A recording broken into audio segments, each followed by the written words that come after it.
Hey, everybody. Welcome to the Open Tabs podcast. My name is Joe, My name's Billy. and we are on episode 25, coming a day late. 25. Yeah, coming a day late, but not a dollar short. Excited about our podcast tonight. Billy, what are we talking about tonight? Well, that's a good question, my friend Joe.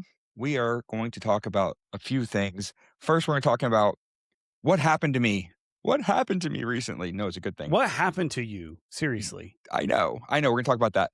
We're going to talk about whether the old internet was actually better. The old? Yep. The old internet. There's a thing. It was older. So The it's OG different. internet? Yes, the OG internet. There you go. Sounds cool when you say it that way. And which things are worth paying entirely too much money for? Which things are worth paying entirely too much money for? And whatever else crops up, whatever else shows its face in the next however many minutes. All right. So, yes. Well, then, tell me, Billy, what happened to you? So, I have since gone from being Mr. Oh, woe is me, I'm so isolated in my apartment all the time, to meeting a new group of friends. Now, I've met and I do meet new friends, but they're almost always like single serve individual friends, right?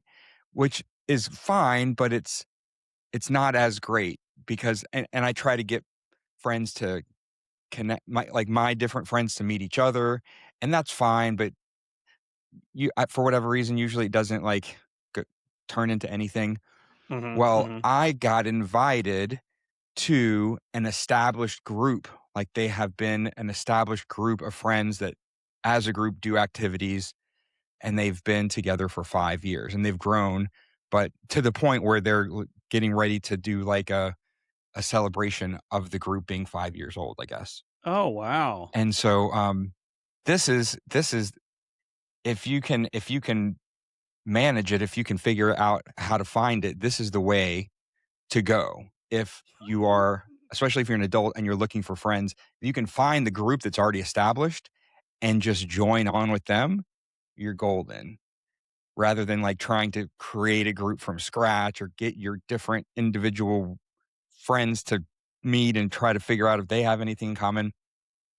So it has been only like a month, but it's been great. I love my new group. So do you only hang out with the group as a whole, or how's that work? No. So, okay. So they're I don't even know how many people are in the group, but they have some like Facebook group chats going on. And the first thing I did, which I think I mentioned on here, was the 5K/music festival thing with them. But there was only maybe 6 people that came. And then I did a kayaking trip last Saturday with them, and that was much bigger. But because everybody spread out so much, I have already started to like connect with a couple people who are closer to me in Atlanta. So one of my new friends, she is in Decatur and I'm in Buckhead, which is fairly close. And so we've already hung out together a couple times, just the two of us. We went and played pickleball. Oh, So fun. yeah, so definitely like, and then there's another guy in Sandy Springs. I'm dragging him soon to improv because I love going to the improv theater and he's close enough. So connecting with some of the group individually, but then like they have these activities more so than just let's go out to eat. That's what I've always done my whole life. What are we doing this weekend? Where are we? I don't know. Let's go out to eat. They're actually doing active stuff. And I'm like, wow, that's where it's at. Like I want to get exercise. I want to go out and do things more than just sit and eat at restaurants. that's really awesome. So, yeah. so this group has been together for 5 years. I imagine, did they start as like a core and expand, or? That's my understanding. And over the years, they've, invited more people in, and I get the sense already that they are a protective type of a group, protective of this cool thing they have, rightfully so. So Right. it's almost like I felt like the mafia. Like I got an invite from a made man or a made Mhm. lady, and I've gotta, I've gotta be on my mind my P's and Q's to show that I'm legit and I'm a good fit, so to speak. It's all, Wow. unwritten kinda So rules. there's like But a yeah. interview process. I mean, I'm certain that people's eyes were on me, like, "Who's the new guy?" And over, time, I naturally, hopefully, put their any kind of fears to rest that I'm hopefully a good fit for the group and I'm a decent person. I'm not coming into whatever, whatever. So, Mhm. and actually, I got invited last year. So every Thanksgiving, they do Friendsgiving. Okay.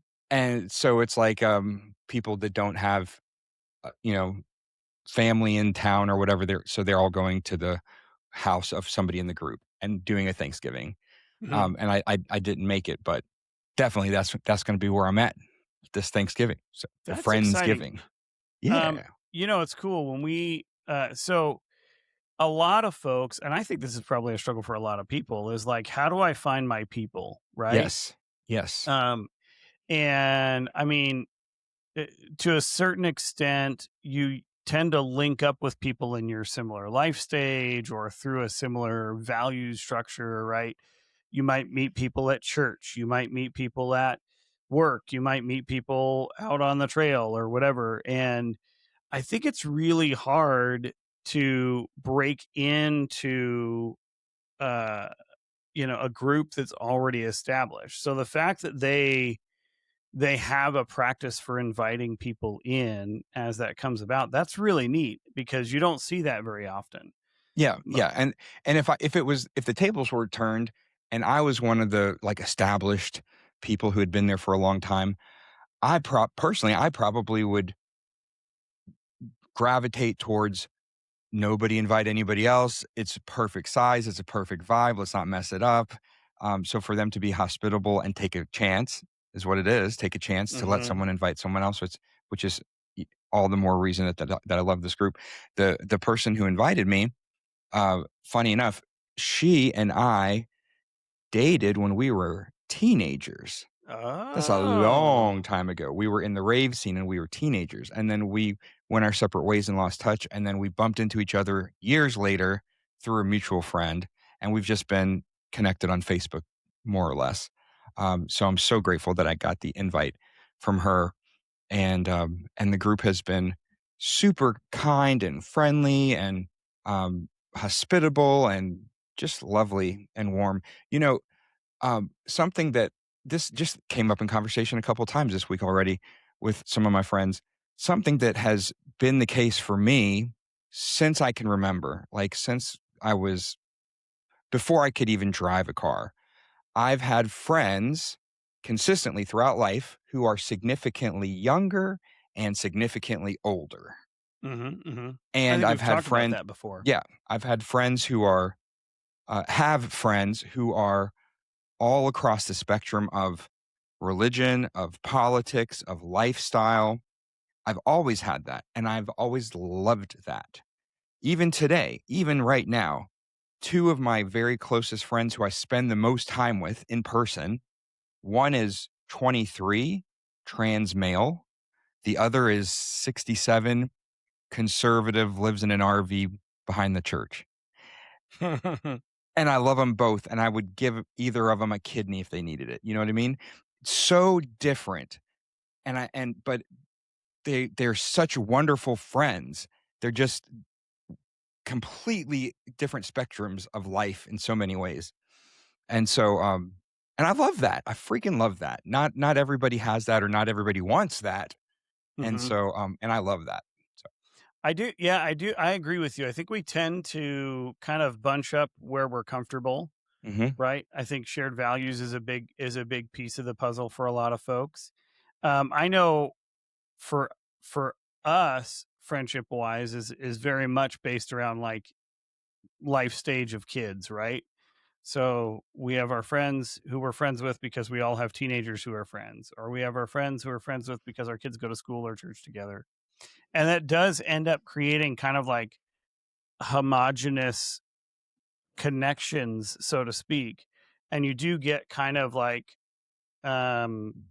just grouped into these areas, and you don't get a lot of exposure. So in your situation, it's really interesting that you can have friends from different walks of life, and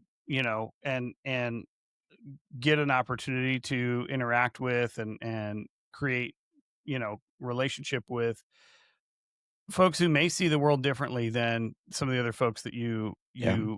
know or create relationship with. I mean, I think that's really neat.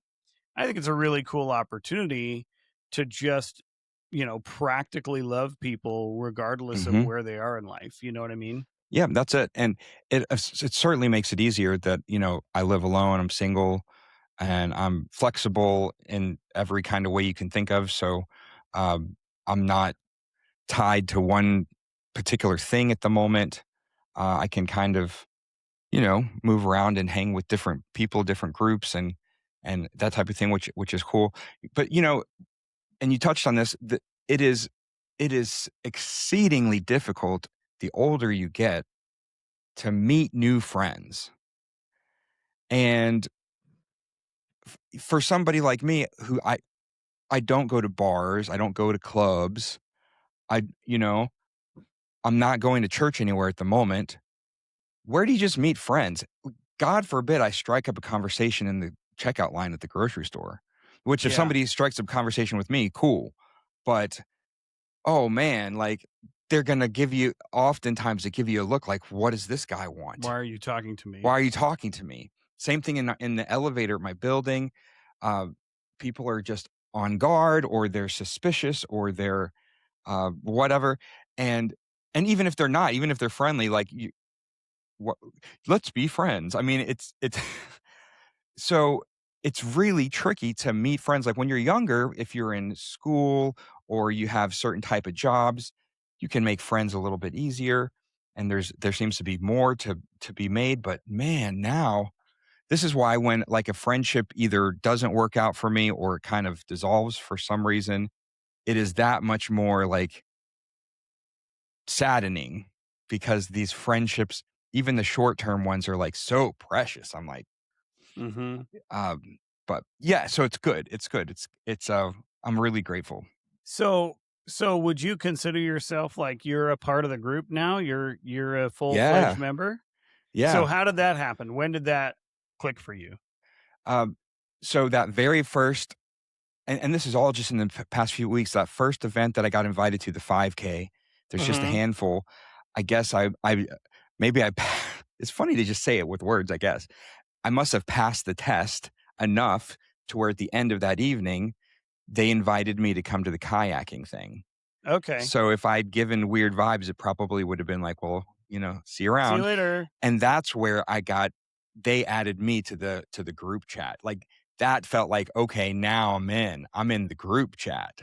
Oh wow. Yeah, Yes. I feel like that's the modern day, like, what do you call it, like, initiation ceremony, right? Right. Like hey, welcome to our group chat. You're a part of the team. Like even Yeah.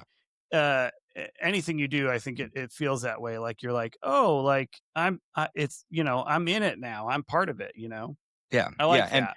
And I did something a little bit maybe risky. Um, because I'd only met a few of them that at the 5K. And so now the kayak thing's coming up and it's much larger. And so but nobody knows me. Hardly anybody knows me yet. Haven't met them, the group as a whole.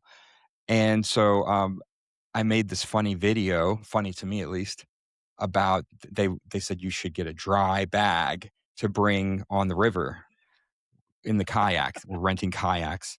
And so I bought a dry bag on Amazon, but I pretended like I didn't know how it worked. And I made this silly video like, hey, everybody, I got my dry bag and it really is dry. Wow. And, but I was like serious. Mhm. I was Mhm. confused.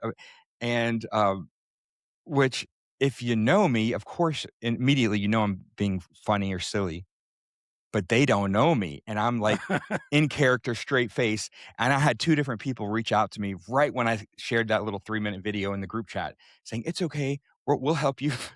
Oh, that's We'll help so you with your sweet. dry bag.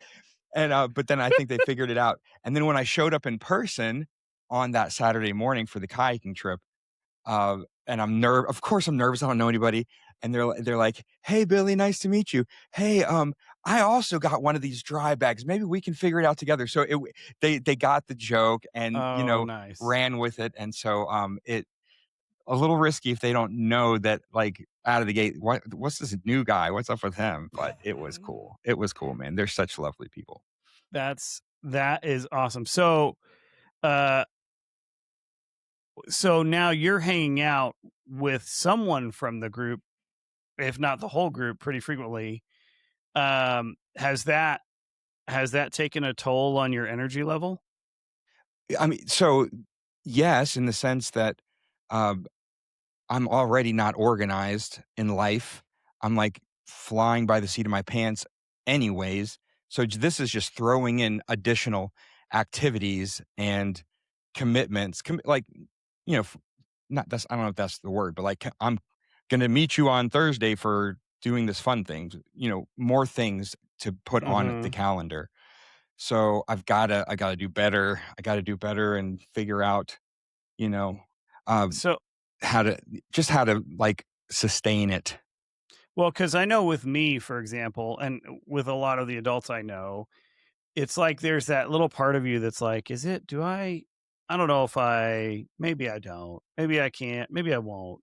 You know what I mean? And I know we've talked about that being something that um, you struggle with like anybody else would. So does that come up for you? Is that like a hindrance? Do you feel like that would create, um, like a fear of excommunication? Like, I wanna know what level of pressure you're feeling being a part of this larger group, I guess.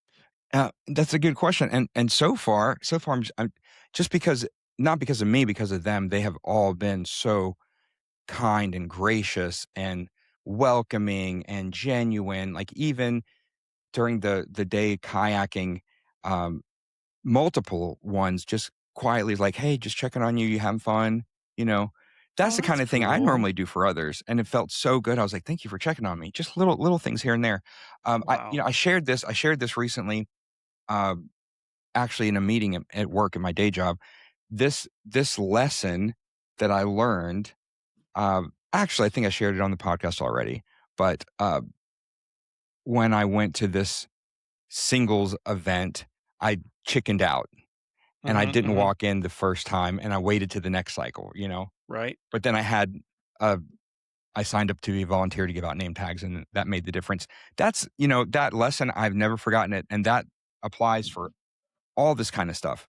So even with a group like this, whenever they're gonna plan something, I'm gonna be the first one that says, "Hey, I will sign myself up to be there to bring a side dish, or let me be the one that does the deposit, or it doesn't even matter what it is. I've got to have a role to Mhm. play, or I've got to commit in advance. Otherwise, come day of, I'm like, "Oh, I actually don't even have to go. I could just not go. I could just not Mm. go and be like, "Sorry, I couldn't make it, guys." So I've got to have like a role to play. I've got to have something in advance saying, I've committed to be there to do this thing, or to even just give somebody a ride, and then I go. And then I'm always glad I went, you know? Yeah. Yeah. I think it's such an important piece of the puzzle. I know we've talked about this in the past. Like, you have to be, uh, invested in order to, like, trick yourself into being available, you know what I mean? Like, if you're invested in it, then you've kind of, like, tricked yourself in a way. You've negated your ability to be like, "Oh, I'm not doing this," because you're invested in it. You're either the person who suggested it, or you're the person who committed to X, Y, or Z. I love that. I think it's a really good way to go about, uh uh, attacking. Now, let me ask you this. I know you said they had invited you to Friendsgiving, back in last year or whatever. So what did the follow-up look like? Were you just putting yourself in situations with the person who invited you initially, or was this something that you deliberately sought out in conversations with her? It, no, I didn't seek anything out. We're just chit chat friends online. I hadn't seen her in person in at least 10 or 15 years. But when it came up, I think she's invited me to other things too. And I didn't even know there was a group. The Mhm. same way that I invite anybody, I'm talking to someone, "Hey, what are you doing this weekend? I'm going to something," just without even thinking twice about it. And then when this 5K, I didn't care about the 5K, cared about the EDM festival Mhm. part of Mhm. it. And I was like, yeah, yeah, yeah. Because I can never find anybody to go with me Mhm. to that kind of stuff. And so, and that was all those years back, that was our history. That when we were dating, that's Right, all right. we did. So we have that in common. And so, yeah, it was, I didn't think much of it until I went and I was like, oh, you guys have this established group? That's so cool. And they're from all walks of life, um, different ages, and there's just this camaraderie. Um, somebody shared in the group right after the kayaking day this like beautiful, lovely message about, let's keep going, guys. We're doing so good in 2026, and I can't wait for 2027. And this is a place that's a safe space, and we can just love and encourage each other. Just like what? Wow. I'm getting teary-eyed. I don't even know these people that much yet. It's a special, valuable thing, and I'm like, "Man, as long as I'm, allowed to come to this group, I'm gonna be, like, the most kind, loving, humble person that I can because this is special." I could s you could see it right out of the gate. This is special. Mm. You know, it's so great 'cause, things like that just do not come along in your adult life typically, right? You don't get this kind of opportunity very often. So the fact that you see that and, and you recognize that and you wanna be you wanna be an add value, right? I mean, I think that's the key. A lot of times in relationships, we're not thinking about the value we can add. And I think that's a really key piece of it. So, I mean, this has been a banner year for you, Billy. You've tried a lot of new things. Now you've got this new friend group. Um, let's I mean, just keeping count, right? You picked up a unicycle. I think we've talked about that before, right? Well, I think we've talked about it you is kinda picking up an stalled electric out. scooter. It's kinda stalled Okay. out, but, it's here, but Yeah, yeah. I gotta get back on it, man. I got So, I mean, and I know part of that, like part of the like always wanting something new is just the how it provide what it provides for anybody who's like ADHD or whatever. Disclaimer: we're not medical professionals. We're just talking about it. It's fine. I mean, y'all can Uh, call me doctor if you want to. uh call me Dr. Pepper.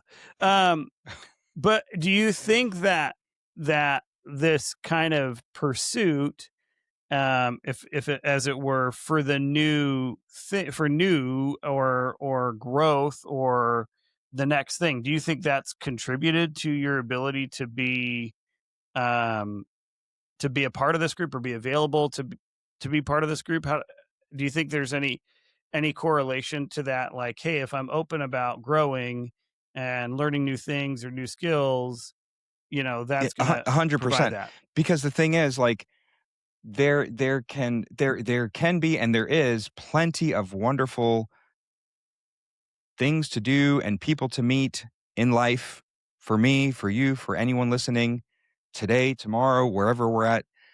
But I'm not going to meet anybody if I'm stuck in my apartment by myself. Just not. Mhm. Mhm. And as silly and simplistic as that sounds, I spent years having a pity party alone in my apartment going, "I don't have any friends." Yeah. Well, go you what you they're not gonna, magically, like, knock on your door and be like, "Hi, we are friends." I mean, you gotta go out there. Mhm. But that's yes, it takes effort and it takes risk, and but it's okay, and it's worth it, and it gets a little easier, to practice it and that type of thing. So I think moving back to the city last year helped a lot because there's Mhm. just more people and there's more stuff to do. Like if you live out in the middle of the country and your closest neighbor is 5 miles or something, it's just gonna be like and just the nature of it's trickier, right? But, Mhm. um, having a cool city and stuff to do and then just saying, I'm not gonna be perfect at anything and it might be awkward and I'm gonna fumble and and I'm socially awkward and I'm shy and I don't know what I'm doing, but I'm gonna try. Right. That's the starting point. I'm gonna try. Yeah. Last week, I played pickleball for the first time ever, and buddy, it was awkward as heck because I'm like, I don't know, I don't know what the heck. I'm like, okay, ready, and then like the paddle, like it's a big paddle and it's a big ball, and I'm like, miss it all together, and, and it's awkward. And I'm in this indoor rec center where there's like 6 or 7 pickleball courts simultaneously with bleachers with people waiting their turn. So you have a bit of an audience, and they were all nice and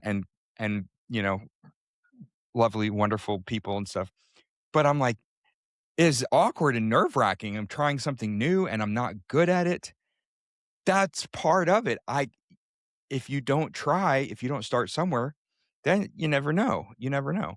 Same thing with trying a new hobby, going it could have just as easily been a disaster. I could have gone to this thing with this group of people and they could have been mean or Mhm. you know, Or clicky or, yeah, yeah, closed off or whatever. yeah. And Which I feel like yeah. is like the natural, like the normal. Like if you Mhm. try something new, I think that you always feel like you're on the outside looking in. So and that's what strikes me as unique about this is to find a group of people who they're drawing you into relationship, so that you don't feel like the odd man out, or you don't feel like you're just staring through a fishbowl at everybody else having fun, telling their inside jokes and things like that. I mean, that is a really rare find, I Yeah. think. Especially as That's you get exciting.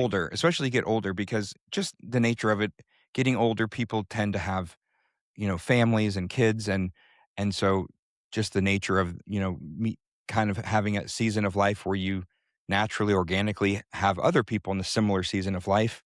Um, Oftentimes, like, I'm the guy who's double the age of everybody else because I wanna go to a Mhm. rave, I wanna go to a music festival, and everyone else is, like, half my age, and so this is cool. Like, I think that if I were to guess, the average age is probably around 40 in this group. Mm. So they're a little bit older and than I'm used to, and that's cool too, you know? So, yeah, I'm just stoked. I'm just stoked. So let me ask you, so, Ab, do you ever I'm just gonna ask you because I've always I always wonder this, and it's gonna sound like I'm tooting my own horn, like, because I am. Do you ever, like, envy the freedom that I have as a single person, as a bachelor? Oh, good question. They're probably not. Part of that, I mean, if I'm being honest, part of it feels really exhausting to me. Really? Yeah, like just the idea of it, like having to, I mean, I don't really do much for myself. Like, I feel like and you have the exhausting life, whereas I'm just yeah, the I mean, chilling. yeah, I think for me, there's just, um, I don't know. I think different strokes for different folks, right? I felt like in my life, um, it was fated to be this way. So it doesn't like the idea of being single to me. Um, I don't know, just doesn't have a lot of appeal because I think I am not the kind of person who would go out and do the stuff. I would just sit at home and do nothing. And I don't think I'd ever come out of that because I've realized as I've Mm, gotten older, like I need the people that live in my house to keep me like engaged with life because mhm, otherwise I would just sit and do nothing. I'd probably be living with my mom or something right now because I just don't have that I don't have that drive, I guess. And there's a level of responsibility I feel like I need to be a productive member of society. Um like, and that's has your good. social, like, I don't know if this is the right term, has your social world, like, expanded or gotten smaller over the years having a wife and kids? I don't know. I would say it's gotten smaller. just because I don't feel like I need to go out and like invest in relationships as much because I've got a fairly fulfilling number of relationships directly around me. Yeah. And so it's less, I feel less of a need, and that's probably not good because we need people who are like us to an extent. You know, we need people that we can talk to. We need things like that. As my kids have gotten older, I've felt like I've built more deep relationships with them, and that is fulfilling to an extent, right? I would say I have the benefit of being pretty good friends with my father-in-law, and I know not everybody experiences that, but I am pretty good friends with my father-in-law, and so I feel like that's a pretty fulfilling relationship in general. For me, that's very constant, right? I mean, I've known him now for almost 21 years. So Is he to some degree a father figure, or is he just a buddy? uh, it's weird. So it's funny. He's just got a really unique personality where he can be both and, right? Mm, Um, and it's cool because he and I have similar backgrounds as far as like not having a dad around and kind of growing up in, in that kind of environment, and so he gets me, and we also both have worked in similar spaces throughout our life, and so he's ahead of me obviously in that, and so he is such a great resource and a mentor for me. So he has that kind of that place in my life anyway, just naturally because he's literally done everything that I've done just ahead of me, right? But also, and we have very similar personality, not personalities, but we have similar likes, right? So we both like music, we both like cars, we both like, stuff like that. And so we're just we get along really well as friends as much as we get along as, a mentor, as he is a mentor of mine. Um, and he's just not a very assuming person. Like he's not trying to like go assert authority in my life or anything like that. mm. And so it's easy for us to be kind of both and, which is neat. Um, and so, I mean, I feel like I have less relationships, especially since we moved. I had a lot more relationships in Southern California, and then we moved to Georgia. And I would say I have less uh, key relationships now, but I also feel fulfilled because I don't know that I have the energy for more key relationships than the ones I have right now. Does And that that's the make thing, sense? yeah, like, I think for me, I can only speak for myself, it is I want quality over quantity, Mm-hmm. you know? Mm-hmm. Just having more names in the phone book of my cell phone doesn't mean I'm more fulfilled, but having quality relationships and quality time with people, um, that's that's where the gold is, that's the value. So, a person who well, let me ask you, uh, who would be more fulfilled? A person with 10 really close friends or a person with 100 kinda cool acquaintances, you know? I think it's hard to say because I think it comes down to the personalities too. Like Mhm, there are folks who just uh don't thrive with really deep like intentional relationships, right? They need to have more, I think. And then there are folks who they can't handle much. I've had friends tell me like I can't handle more than 3 close friendships at a time, right? mhm. My emotional well-being just can't do it. And so I think I would imagine it's probably both and. For me, I would imagine I'm somewhere in the middle because I do enjoy being in a large, not a large group, but I enjoy being in a group of folks or a group of guys hanging out doing something. But I can't do that a lot. I really can't manage to focus on more than a couple of relationships at a time personally. Mhm. I just don't have the the I don't know, energy or brain power for it, I guess. Which is again, Um, I go back to saying you are the one who's got the full schedule and would be the one, if anyone, who's exhausted compared to me who just yeah. like, "Whatever, I man." will say as your kids get older, there's a lot more freedom in general.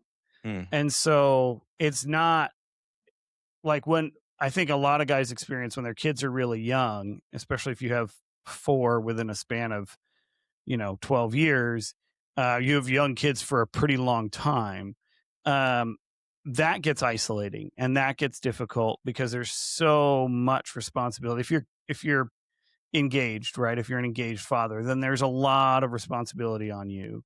Um, and it keeps you out of trouble, but it also mhm, definitely makes it hard to have significant relationships.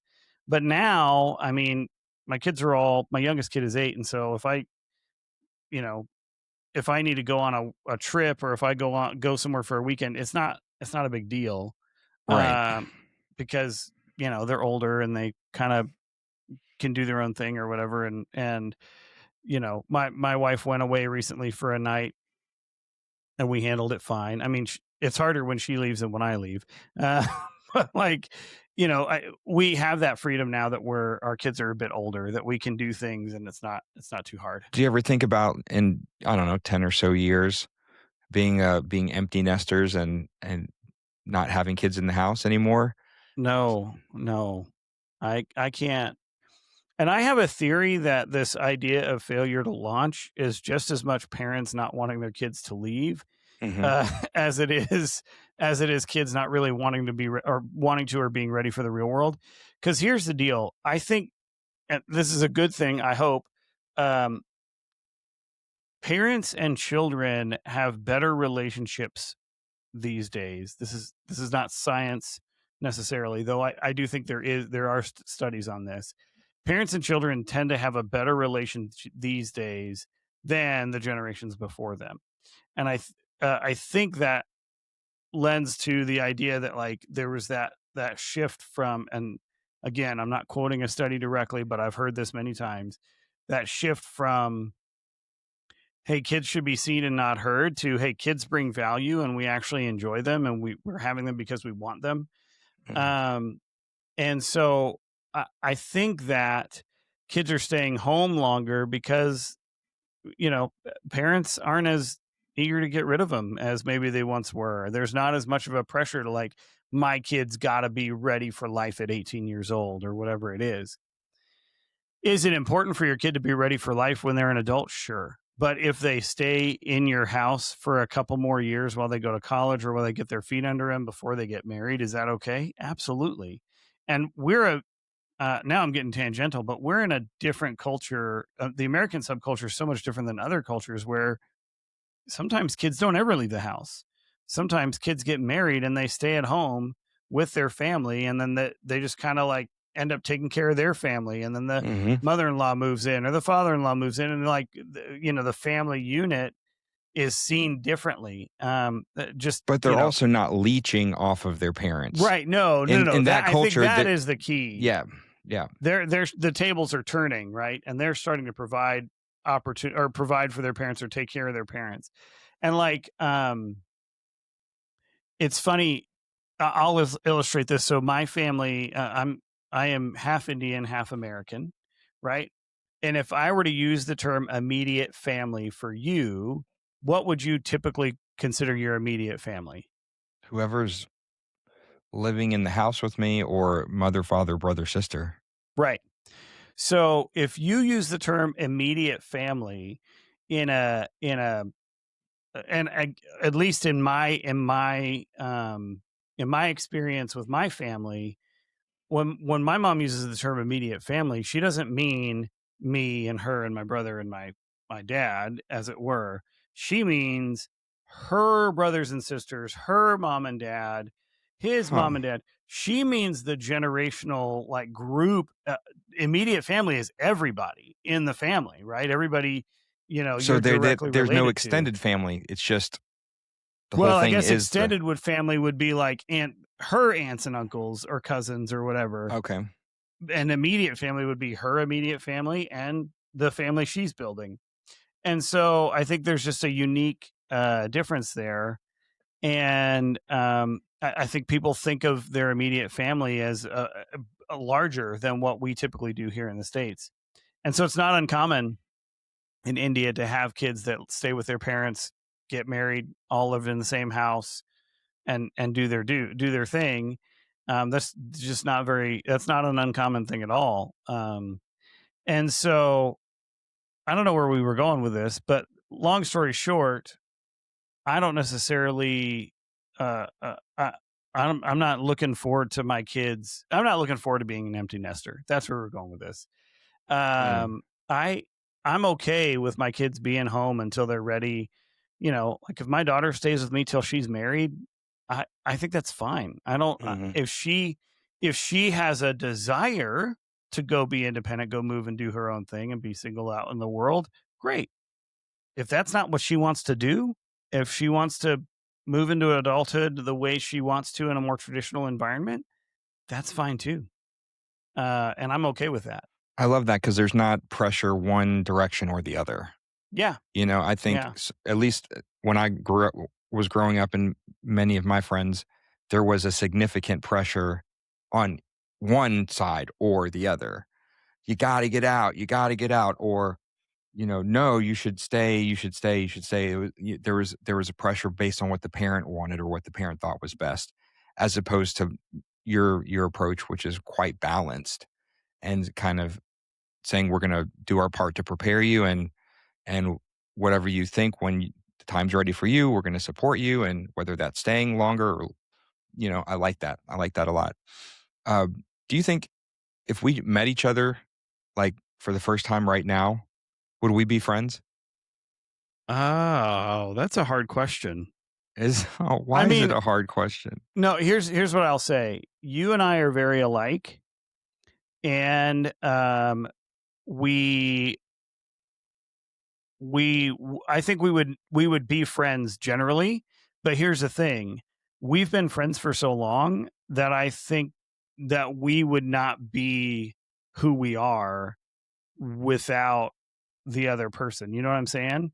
So, Mm, I know me personally, there's a side of me that would not exist if I hadn't been friends with you for 25 or 30 years. So, that it's a tough question because I don't think I'd be who I am if we just met tomorrow on the sidewalk. I feel like you're And backpedaling. You're just saying that because you're no, like, no, no, I mean this seriously.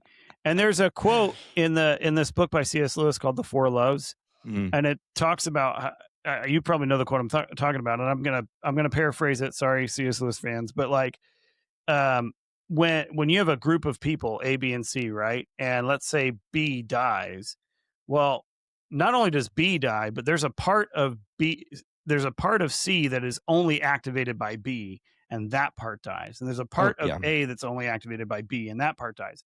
So we've been friends for so long that I don't think there's I, I don't think we would be compatible as friends necessarily if it weren't for the fact that we had been friends for so long and shaped um, mm.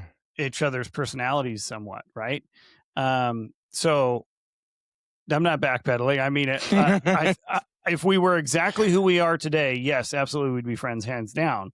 But I don't know that we would be exactly who we are today without each other in our lives for 25 years. That makes sense. And I would say predominantly, the last 10 years that I've been back in Georgia, obviously it's been formative for both of us. I hope it's been Hmm. formative for me. Yeah. Um, I agree with Sorry you. about my volume. I'm turning it down. Yeah. Whereas I do have some friendships for that are many, many years old that I don't even have to think. If I just met the person today, I would absolutely not be their friend. But there's such a history there that there's no crime to stop the friendship. It's not causing any harm. Have so much history, but the whatever it was that brought us together originally or initially is long gone or Mm, has changed so much. I don't mean to say it in a bad way, but people grow, people evolve, yeah.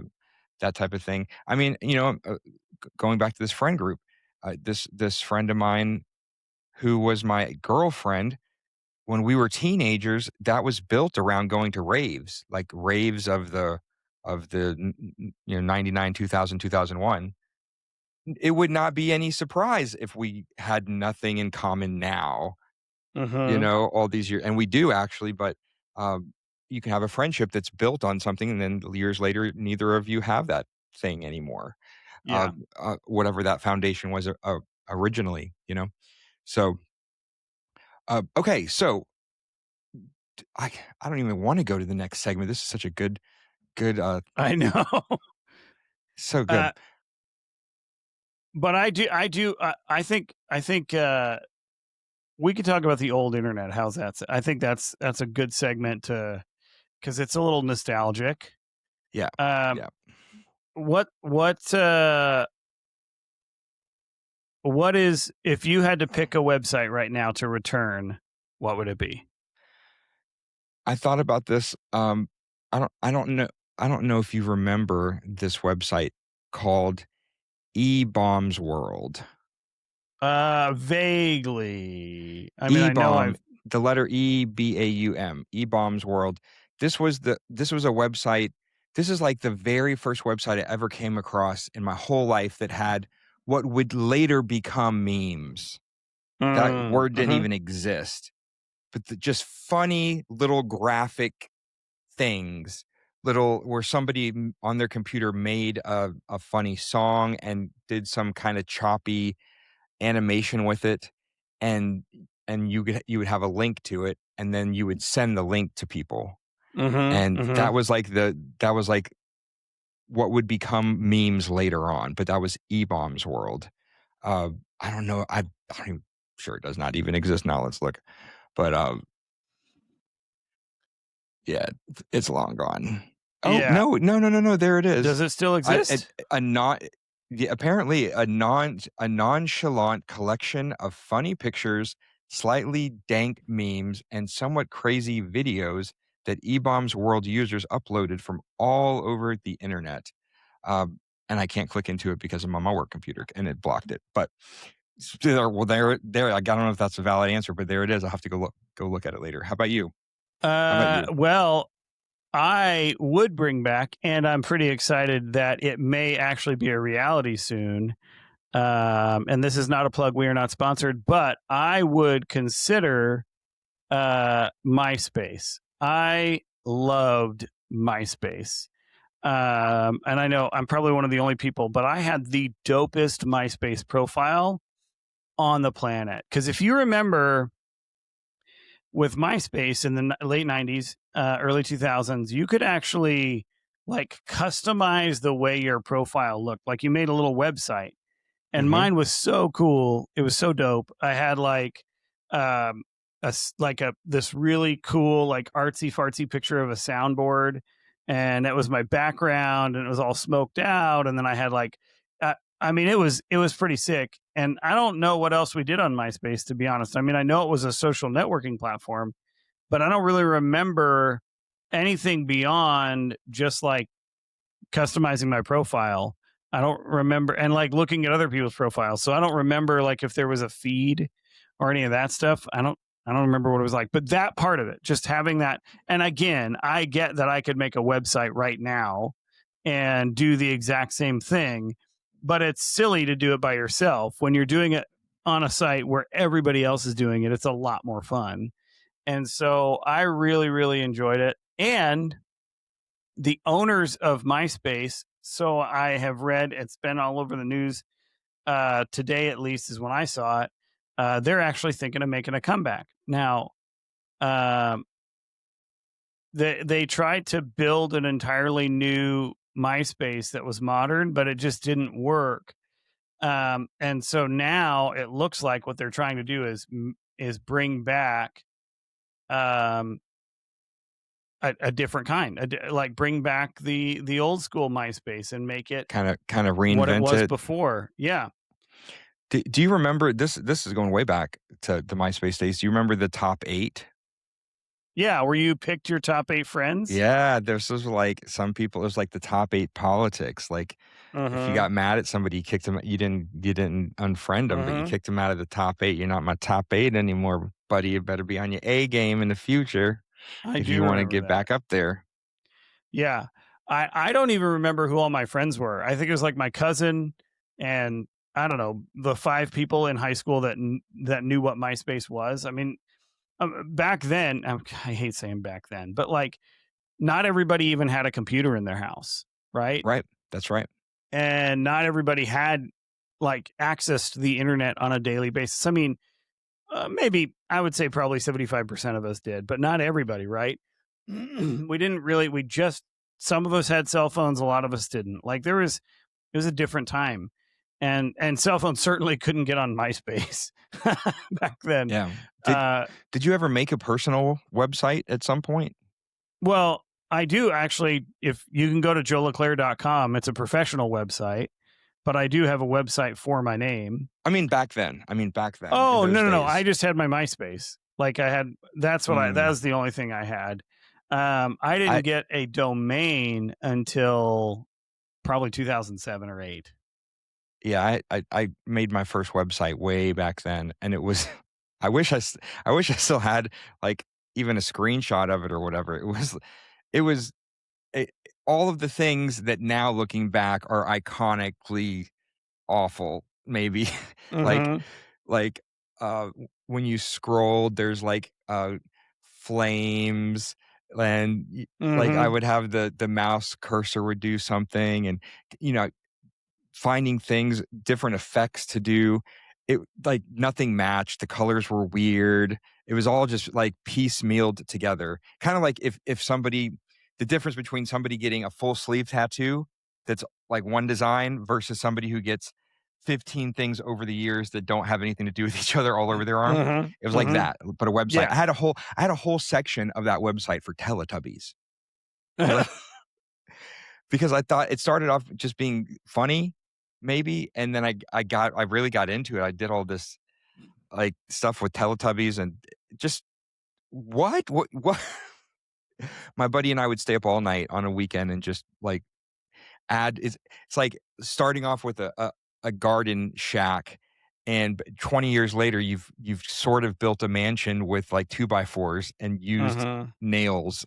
That's what this website was. It's like nobody would Yeah. ever go to it or anything, I'm sure, but yeah, that's Yeah. funny.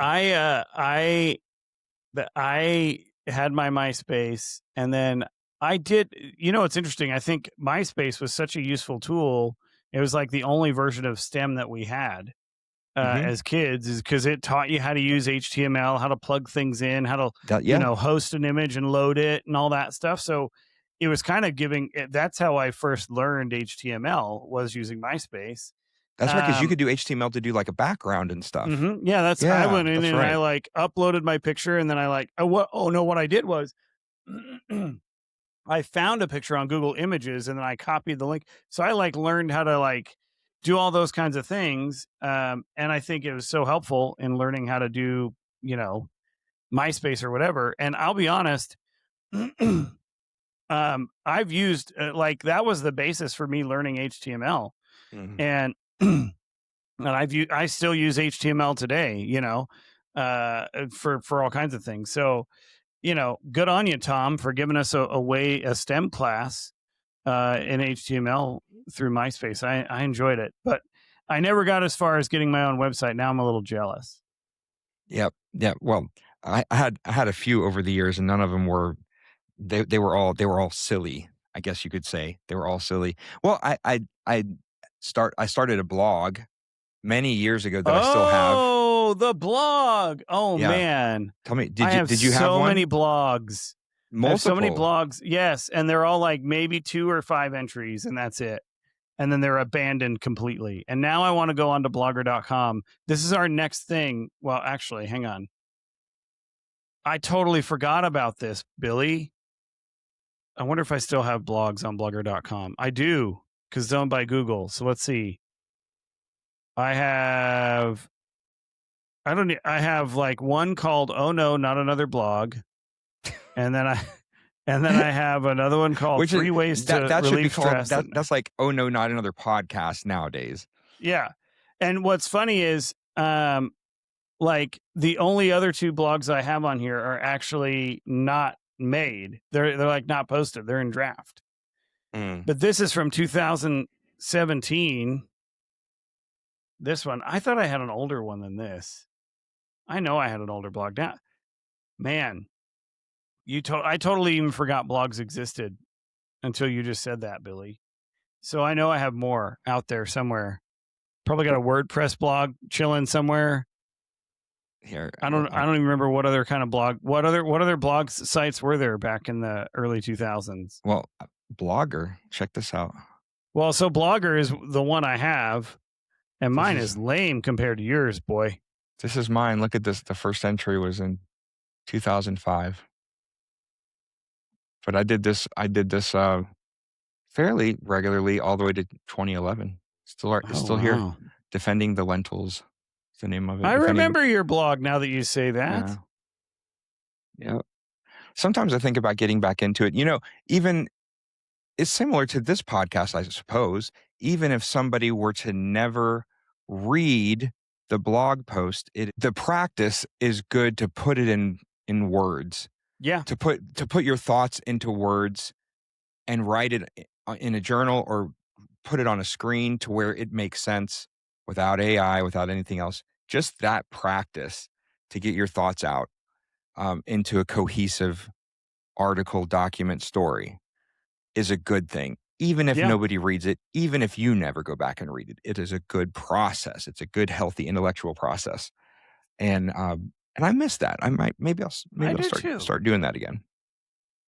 You know, as we get further along with AI, people are going to be doing that less and less. They're going to be let AI do the heavy lifting, and we're going to start to lose individual thought. And so the more we can keep with people putting individual ideas and thoughts and words out there, you know, it's just going to be better for everybody. Yeah. What do you think about the video taking over or becoming more prominent when it comes to blogging? Because blogging became vlogging. Yeah. Right? Oh, yeah, for sure. And I think you see that now, and it's even gotten to the point now where those videos have over time just gotten shorter and shorter and shorter. And now you've got the 10-second or the 20-second reel. And that used to be a 20-minute spiel that someone would do or a 10-minute talk that someone would do. And now it's just gotten shorter and shorter. And, you know, it's actually affected attention spans in general. Like attention spans are markedly shorter now than they were 10 years ago. And you can take AI, you can take a 90-minute, a 2-hour YouTube video and stick it in AI and say, just give me the bullet points. Yeah. And maybe that's efficient sometimes. But how efficient do I want to be? Like to what lengths are we taking this stuff? Do I still want to? I still want to have conversations. I still want to listen to long form interviews. Maybe that'll change someday. I hope not. I want to hear all the stuff. I want to hear the whole context. I don't just need the highlights. You know? Yeah, 100%. Well, Billy, we are right about an hour. We didn't really get to our third thing, which is things that are definitely worth it. So I guess that'll be a carryover for next week. To be continued. We may or may not, perhaps, I don't know for sure, have a different location next episode. Yeah, for the we'll have to wait and see how that goes. Yeah, I don't know. Maybe. See. All right, everybody. Well, thanks for joining us. And tell us, I think it'd be great to hear from our listeners stories about the relationships that you have found that are valuable. And you know, is it impossible to make friends in adulthood after you're 40? If you have success stories, we want to hear them. And if you have not success stories, we want to hear that too. And also what site do you miss? I'm sure there's sites out there that we never even thought about visiting that people have visited. Keep it PG, folks. But that's all the time we have for tonight. So we will sign off. Thanks so much, everybody. Find us on YouTube, comment, and hit subscribe and all that jazz too. Thanks so much, everybody. Have a good night. Bye, everyone. See ya.